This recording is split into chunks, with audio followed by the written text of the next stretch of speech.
वे बैतसैदा नगर आए। वहां लोग एक अंधे व्यक्ति को उनके पास लाए और उनसे विनती की कि वो उसका स्पर्श करें। मसीह यीशु उस अंधे का हाथ पकड़ उसे गांव से बाहर ले गए।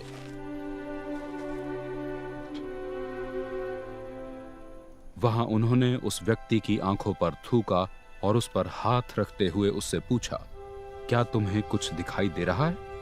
उसने ऊपर दृष्टि करते हुए कहा, मुझे लोग दिख रहे हैं, परंतु वे ऐसे दिख रहे हैं जैसे चलते फिरते पेड़। मसीह यीशु ने दोबारा उस पर अपने हाथ रखे और उसकी ओर एक टक देखा और उसे दृष्टि प्राप्त हो गई। उसे सब कुछ साफ साफ दिखाई देने लगा। मसीह यीशु ने उसे उसके घर भेजते हुए कहा, अब इस गांव में कभी ना आना।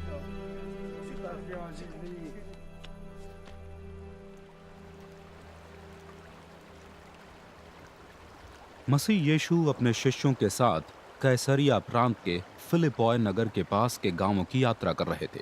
मार्ग में उन्होंने अपने शिष्यों से यह प्रश्न किया, मैं कौन हूं? इस विषय में लोगों का क्या मत है?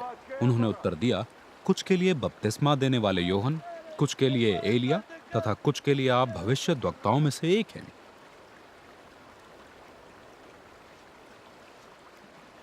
तुम्हारा अपना मत क्या है? मसीह यीशु ने उनसे आगे प्रश्न किया। पतरस ने उत्तर दिया, आप मसीह हैं। मसीह यीशु ने शिष्यों को सावधान किया कि वे किसी से भी उनकी चर्चा न करें।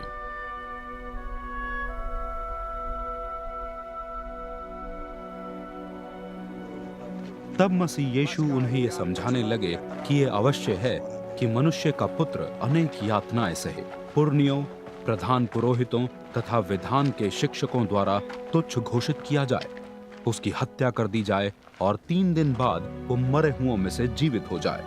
ये सब उन्होंने अत्यंत स्पष्ट रूप से कहा। उनके इस कथन पर पतरस उन्हें अलग ले जाकर डांटने लगे।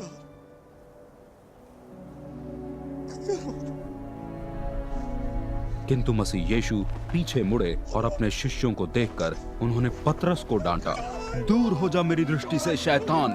तेरा मन परमेश्वर संबंधी विषयों में नहीं परंतु मनुष्य संबंधी विषयों में लगा हुआ है।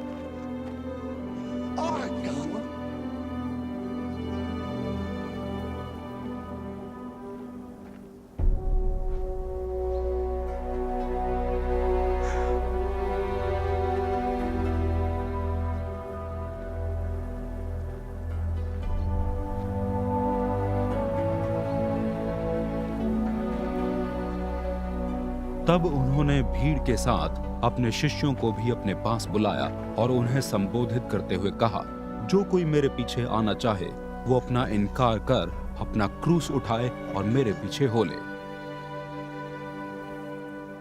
इसलिए कि जो कोई अपने जीवन की रक्षा करना चाहता है वो उसे गंवा देगा, तथा जो कोई मेरे तथा सुसमाचार के लिए अपने प्राण गंवा देता है उसे सुरक्षित पाएगा। क्या लाभ यदि कोई मनुष्य सारा संसार तो प्राप्त कर ले किंतु अपना प्राण खो बैठे? मनुष्य किस वस्तु से अपने प्राणों की तुलना करे? जो कोई इस अविश्वासी तथा पापमय युग में मुझे तथा मेरे वचन को लज्जा का विषय समझता है, मनुष्य का पुत्र भी जब वो अपने पिता की महिमा में पवित्र स्वर्गदूतों के साथ आएगा उसे स्वीकार करने में लज्जा का अनुभव करेगा।